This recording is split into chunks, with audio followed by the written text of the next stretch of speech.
आओ बच्चों, आज की वर्कशीट जो क्लास 10th के लिए है उसको करते हैं। वर्कशीट नंबर 63 जो कि 4 दिसंबर 2020 के लिए है। बच्चों, हम हमारा चैप्टर विद्युत धारा के चुंबकीय प्रभाव को ही पढ़ रहे हैं पिछले दो वर्कशीट से।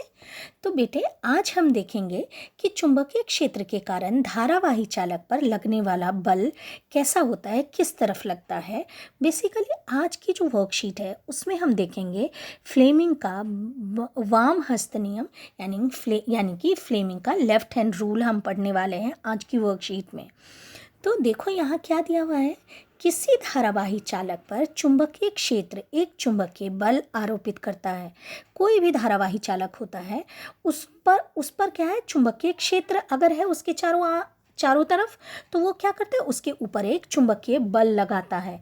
वह बल तब अधिकतम होता है जब धारावाही चालक को चुंबकीय क्षेत्र की दिशा के ठीक अभिलंबवत सीधे रखा जाए।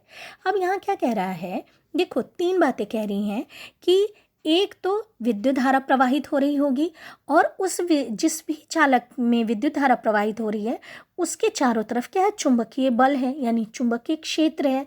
और तीसरा कि जब किसी भी चालक को चुंबकीय क्षेत्र में रखा जाता है तो उस पर एक बल आरोपित होता है। वह बल तब अधिकतम होता है, मैक्सिमम तब होता है वह बल जबकि चुंबकीय क्षेत्र और जो ये चालक है हमारा धारावाही चालक, दोनों एक दूसरे के अभिलंबवत होते हैं यानी कि 90 डिग्री होता है। अगर देखो जैसे कि इस तरीके से विद्युत धारा प्रवाहित हो रही है तो चुंबकीय बल की जो दिशा होगी, चुंबकीय क्षेत्र रेखाओं की दिशा, वो ऐसी होनी चाहिए। दोनों के बीच क्या होना चाहिए, 90 डिग्री का कोण होना चाहिए यानी अभिलंबवत होना चाहिए। जब ऐसा होता है तो बल क्या होता है, उस समय में अधिकतम लग रहा होता है धारावाही चालक पर। अब देखो ये यहाँ पर आपके दिया हुआ है, एक्टिविटी दी हुई है। इस एक्टिविटी के द्वारा हम इसको समझेंगे। तो यहाँ देखो दिया हुआ है कि चुंबकीय बल को प्रदर्शित करने के लिए निम्नलिखित प्रयोग करते हैं। क्या हम करते हैं, तो एक एल्यूमिनियम की छड़ AB लीजिए। छड़ AB को संयोजक तारों द्वारा स्टैंड से इस प्रकार लटकाया गया कि वह क्षैतिज रहे। अब देखो ये हमने क्या किया, स्टैंड लिया है। स्टैंड में ये है हमारा, देखो ये है हमारा रॉड यानी कि जो धारावाही चालक है, और हमने उसको ऐसे लटकाया है कि वो कैसे रहे, हॉरिजॉन्टल रहे, क्षैतिज रहे, इस तरीके से रहे। अब यहाँ दिया हुआ है एक प्रबल अश्वनाल चुंबक NS को ऊर्ध्वाधर इस प्रकार व्यवस्थित किया जाए कि छड़ AB चुंबक के ध्रुवों के बीच रहे। तो अब ये देखो ये एक अश्वनाल चुंबक है, एक हॉर्सशू शेप्ड मैग्नेट है। तो हमने कैसे रखा है, हमने ये जो हमारा धारावाही चालक है उसके बीच में हमने ऐसे रखा है इस अश्वनाल चुंबक को कि ये धारावाही चालक और ये हमारा जो अश्वनाल चुंबक है दोनों के बीच में क्या रहे, ये इनके बीच में 90 डिग्री का कोण बना रहे यानी ये दोनों एक दूसरे के अभिलंबवत रहें। अब आप जानते हैं कि जो चुंबक होता है उसमें हमेशा ही चुंबकीय क्षेत्र रेखाएं, जैसे ये हमारा अश्वनाल चुंबक है, इस वाले चुंबक को यहाँ बना रही हूँ। तो इधर ये नॉर्थ पोल है और ये साउथ पोल है, उत्तरी ध्रुव है, दक्षिणी ध्रुव है। तो चुंबकीय क्षेत्र रेखाएं कैसे जाती हैं, उत्तरी ध्रुव से दक्षिणी ध्रुव की तरफ जाती हैं। ठीक है, तो ये हो गया हमारा। अब है यहाँ पर देखो इस प्रकार चुंबक का उत्तरी ध्रुव N छड़ के नीचे, देखो छड़ के नीचे होगा उत्तरी ध्रुव।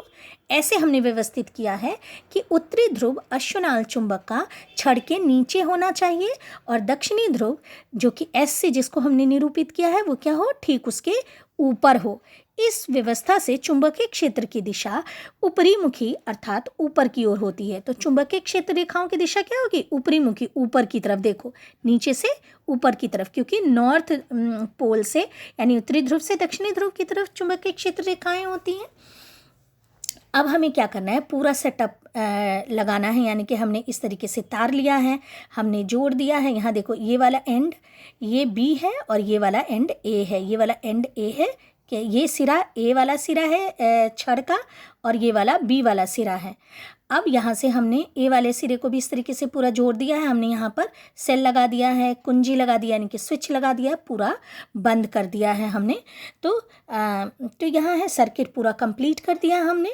तो जैसे ही हम स्विच ऑन करेंगे तो इससे विद्युत धारा प्रवाहित होना शुरू हो जाएगी, है ना, प्लस से माइनस की तरफ यानी कि इधर से देखो कैसे प्रवाहित होगी। देखो ये वाला है हमारा बी सिरा, देखो यहाँ दिया भी हुआ है, ये वाला है ए सिरा। अब देखो इधर है प्लस और इधर है माइनस, तो प्लस वाले से माइनस की तरफ ऐसे विद्युत धारा प्रवाहित होना शुरू हो जाएगी, यानी बी से ए की तरफ विद्युत धारा आएगी, है ना। अब यहाँ दिया हुआ है, अब एल्यूमिनियम की छड़ ए बी को बैटरी, कुंजी और परिवर्ती प्रतिरोध भी लगा हुआ है इसमें, है ना। परिवर्ती प्रतिरोध के साथ श्रेणी क्रम में संयोजित कीजिए। सबको हमने सीरीज में जोड़ दिया है ताकि छड़ ए बी में विद्युत धारा किधर से किधर की ओर प्रवाहित होने लगे, बी से ए की ओर प्रवाहित होने लगे। यानी विद्युत धारा ऐसे प्रवाहित हो रही है ए से बी की तरफ, और जो हमारा ये है चुंबकीय क्षेत्र रेखाएं वो कैसे ऊपर की तरफ है। इन दोनों के बीच में आप समझो 90 डिग्री का कोण बना हुआ है, दोनों एक दूसरे के अभिलंबवत हैं। अब आपके और क्या दिया हुआ है, धारा की दिशा में परिवर्तन का प्रभाव। अब अच्छा, इसके बाद हम ये देखेंगे बच्चों कि जब हमने इस तरीके से कर दिया है तो क्या हम देखते हैं, क्या प्रेक्षण करते हैं कि छड़ ए बी में विद्युत धारा प्रवाहित जैसे ही हुई है, छड़ किधर की तरफ विस्थापित हो गई है, बाईं तरफ विस्थापित हो गई है, इधर की तरफ विस्थापित हो गई है छड़। अब इससे क्या निष्कर्ष निकलता है, तो यह निष्कर्ष निकलता है, यह दर्शाता है कि एल्यूमिनियम की छड़ पर यांत्रिक बल लगा है, जिस कारण कि वो क्या हो गया, कोई बल लगा है उसके ऊपर, जिस कारण कि वो क्या हो गई, विस्थापित हो गई है। और ये विस्थापन हम कैसे देखेंगे, तो फ्लेमिंग का वाम हस्त नियम के अनुसार हम देखेंगे इसको। अभी हम नीचे देखेंगे कि फ्लेमिंग का वाम हस्त नियम क्या है। अब यहाँ आपके कह रहा है कि धारा की दिशा में परिवर्तन का प्रभाव। अगर हमने विद्युत धारा का जो अभी बी से ए की तरफ जा रही थी, इस एल्यूमिनियम की छड़ में, धारावाही चालक में बी से ए की तरफ विद्युत धारा जा रही थी, अगर हमने विद्युत धारा की दिशा को बदल दिया है, ये हम कैसे बदलेंगे, तो जो सेल हमारा लगा हुआ है उसके एंड को, उसके सिरे को अगर हम बदल देंगे तो विद्युत धारा जो अभी इधर की तरफ प्रवाहित हो रही थी, अब अगर हमने प्लस वाला एंड इधर रखा है और माइनस वाला इधर, तो आप जानते हैं प्लस से माइनस की तरफ विद्युत धारा प्रवाहित होती है। तो अब विद्युत धारा अगर ऐसे प्रवाहित होने लगे, तो जब अगर विद्युत धारा ऐसे प्रवाहित होगी तो इस वाले जो एल्यूमिनियम का छड़ है इसमें विद्युत धारा किधर से किधर की तरफ जाएगी, ए से बी की तरफ जाएगी। तो वही कह रहा है कि बैटरी को पुनः इस प्रकार से संयोजित कीजिए कि कुंजी में प्लग डालने पर एल्यूमिनियम छड़ ए बी में विद्युत धारा किधर से किधर की तरफ प्रवाहित हो, ए से बी की तरफ अगर प्रवाहित होने लगे, तो हम क्या देखेंगे कि अगर हमने विद्युत धारा की दिशा को बदला है तो जो हमारा धारावाही चालक है, एल्यूमिनियम की छड़ है, ये किधर की तरफ विस्थापित होगी, ये दाहिनी तरफ विस्थापित हो जाएगी। देखो दाईं ओर विस्थापित हो जाएगी। जब बी से ए की तरफ विद्युत धारा लग रहा था, चल रही थी, जा रही थी, प्रवाहित हो रही थी, तो हमारा ये जो चालक है वो बाईं ओर विस्थापित हुआ था। लेकिन अगर हमने विद्युत धारा की दिशा को बदल दिया है, ए से बी की तरफ विद्युत धारा प्रवाहित होने लगी, तो अब हमारा जो चालक है, धारावाही चालक एल्यूमिनियम की ये छड़, ये दाहिनी तरफ विस्थापित होना शुरू हो जाएगी। अब देखो यहाँ और क्या दिया हुआ है, निष्कर्ष क्या निकलता है कि चालक में धारा की दिशा उत्क्रमित करने पर चुंबकीय क्षेत्र में लगने वाला बल की दिशा भी क्या हो जाती है, उत्क्रमित हो जाती है, यानी कि बदल जाती है, उल्टी हो जाती है। और इसको भी हम किस पर देखेंगे, फ्लेमिंग के वाम हस्त नियम के अनुसार है ये। और यही युक्ति जो है हम कहाँ इस्तेमाल करते हैं, विद्युत मोटर में इस्तेमाल करते हैं। अब विद्युत मोटर जो कि हमारे जैसे ये पानी जिससे हम निकालते हैं उसमें भी होता है, फैन में भी होता है विद्युत मोटर लगा हुआ। अब विद्युत मोटर का कार्य क्या है, तो विद्युत मोटर ऐसी युक्ति है जिसमें विद्युत धारा का स्थानांतरण यांत्रिक ऊर्जा में होता है, यानी कि यहाँ विद्युत धारा जो है वो बदल जाती है, किसमें, यांत्रिक ऊर्जा में बदल जाती है। ये भी आप सब यहाँ हर जितने भी यहाँ पे दिए हुए हैं सबको हम देखेंगे फ्लेमिंग के वाम हस्त नियम के अनुसार देखेंगे। अब यहाँ एक तो यहाँ हमने देखा कि अगर विद्युत धारा की दिशा में हमने परिवर्तन किया तब भी बल की दिशा परिवर्तित हो गई। अब हम देखेंगे कि अगर हमने विद्युत धारा की दिशा को नहीं बदला है, अगर हमने चुंबकीय क्षेत्र की दिशा में परिवर्तन किया है, तब क्या बल में कोई परिवर्तन आता है क्या, जो हमारा जो चालक है क्या वो किसी दूसरी दिशा में विस्थापित होता है? तो देखो यहाँ दिया हुआ है चुंबकीय क्षेत्र की दिशा ऊर्ध्वाधर अधोमुखी हो गई, जिसके कारण अश्वनाल चुंबक को पहले की अपेक्षा उल्टा करके इस प्रकार समायोजित करें जिससे कि चुंबक का उत्तरी ध्रुव यानी N छड़ AB के ठीक ऊपर और दक्षिणी ध्रुव S छड़ AB के ठीक नीचे हो। अब हम क्या कर रहे हैं बच्चों? अब हम कर रहे हैं, देखो अभी हमारा जो ये था, यहाँ हमने जो लिया था, तो हमारी जो चुंबकीय क्षेत्र रेखाएं थी वो कैसे थी? ऊपर की तरफ थी, ऐसे नॉर्थ से साउथ की तरफ, क्योंकि जो उत्तरी ध्रुव था वो छड़ के क्या था? ठीक नीचे था, और दक्षिणी ध्रुव क्या था? छड़ के ठीक ऊपर था। लेकिन अगर हमने ये जो हमारा अश्वनाल चुंबक है उसको अगर हम बदल दें, अगर हम उसके सिरों को बदल दें, उल्टा कर दें इसको, तो अगर हमारा जो उत्तरी ध्रुव है उसको अभी हम ऊपर कर दें, यहाँ है, और दक्षिणी ध्रुव नीचे कर दें, तो चुंबकीय क्षेत्र रेखाओं की दिशा क्या हो जाएगी? पहले के कंपैरिजन में क्या हो जाएगी? उल्टी हो जाएगी। अभी चुंबकीय क्षेत्र रेखाएं कैसे हम दिखाएंगे? चुंबकीय क्षेत्र दिखाएंगे ऊपर से नीचे की तरफ। तो विद्युत धारा अभी भी प्रवाहित हो रही है, किधर से? B से A की तरफ ही प्रवाहित हो रही है, लेकिन चुंबकीय क्षेत्र रेखाओं की दिशा को हमने बदल दिया है। ऊपर से नीचे की ओर नहीं, बल्कि अभी हो रही है, सॉरी, नीचे से ऊपर हमने पीछे देखा था, पीछे वाले में। अभी हम देख रहे हैं कि हमने चुंबक की जो ध्रुव है उसको पलट दिया है, चुंबक को पलट दिया है, तो हमारा ध्रुव, उत्तरी ध्रुव ऊपर और दक्षिणी ध्रुव नीचे हो गया, यानी चुंबकीय क्षेत्र रेखाएं ऊपर से नीचे की तरफ हम अभी दर्शा रहे हैं। तो क्या होगा? तो यहाँ पर दिया हुआ है, हम देखेंगे कि और विद्युत धारा तो हमारी B से A की तरफ ही है, तो हम क्या देखते हैं? प्रेक्षण क्या होता है? छड़ हमारा बाईं तरफ विस्थापित हो जाता है, जो एल्यूमिनियम की छड़ है वो बाईं तरफ विस्थापित हो जाती है। इससे हम क्या निष्कर्ष निकालते हैं कि चुंबकीय क्षेत्र की दिशा में अगर हम परिवर्तन करते हैं तो धारावाही चालक पर जो बल लग रहा है, जिस कारण के हमारा धारावाही चालक विस्थापित हो रहा है, उस बल की दिशा भी क्या होती है? बदल जाती है।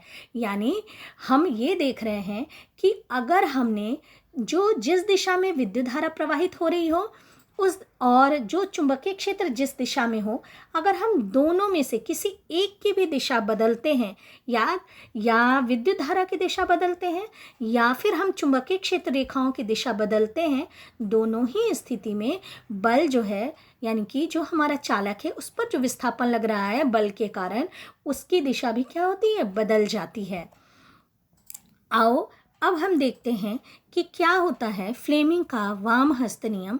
तो फ्लेमिंग के वाम हस्त नियम को जानने के लिए बच्चों आपको अपने बाएं हाथ को करना पड़ेगा, खोलना पड़ेगा, और जो इसकी तर्जनी, यानी तर्जनी है, फिर मध्यमा है जो बीच वाली उंगली है, और अंगूठा है, इन तीनों को हमें ऐसे फैलाना है कि ये तीनों एक दूसरे के लंबवत रहें। देखो ये आपकी फिगर दिया हुआ है, इस फिगर के अनुसार आप अपने हाथ को फैलाने की कोशिश करो, उंगलियों को। तो जो हमारी बीच वाली उंगली है, जो मध्यमा है, ये विद्युत धारा की दिशा को दर्शाती है। ये वाली जो है वो विद्युत धारा की दिशा को, आई को विद्युत धारा की दिशा को दर्शाती है। ये जो तर्जनी है, इशारे वाली उंगली, तो तर्जनी जो है ये दर्शाती है चुंबकीय क्षेत्र रेखाओं की दिशा, बी को चुंबकीय क्षेत्र रेखाओं को दर्शाती है, और जो अंगूठा है ये दर्शाती है कि किधर की तरफ बल लग रहा है, यानी कि हमारा चालक किधर की ओर विस्थापित हो रहा है, तो ये एफ को दर्शाती है।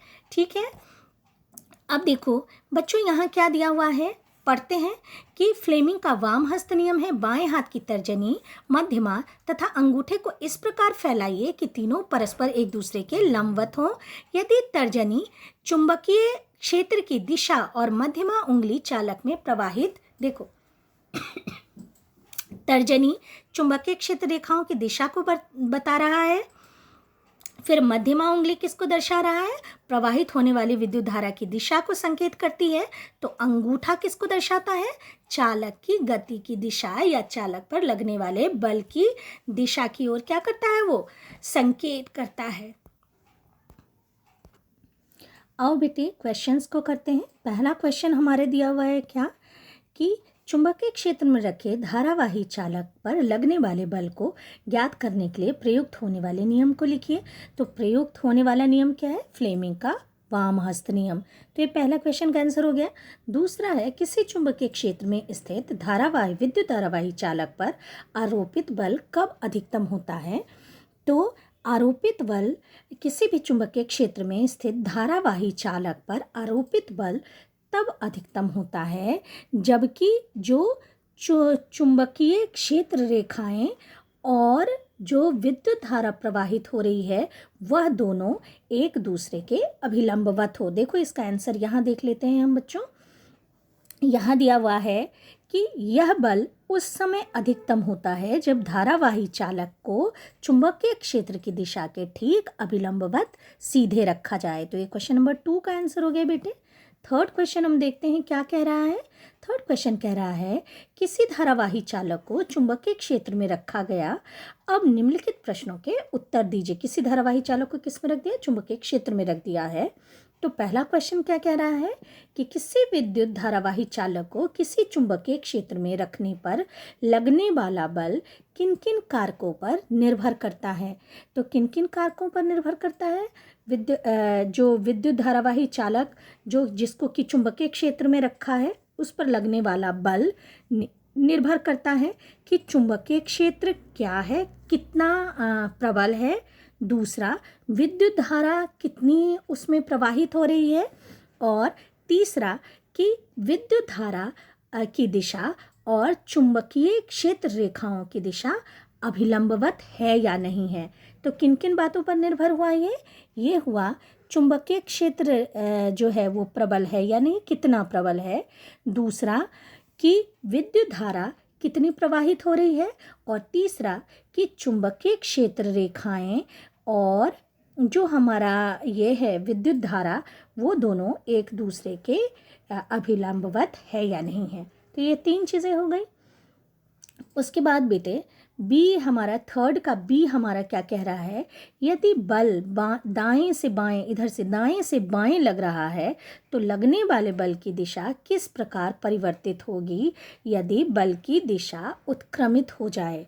तो अगर बल की दिशा उत्क्रमित हो जाए, बल नहीं चुंबकीय क्षेत्र की दिशा होना चाहिए बेटे। हाँ, चुंबकीय क्षेत्र रेखाओं की दिशा अगर उत्क्रमित हो जाए तो बल जो है वो जो अभी दाएं से बाएं लग रहा था वो बल अब बाएं से दाएं लगना शुरू हो जाएगा।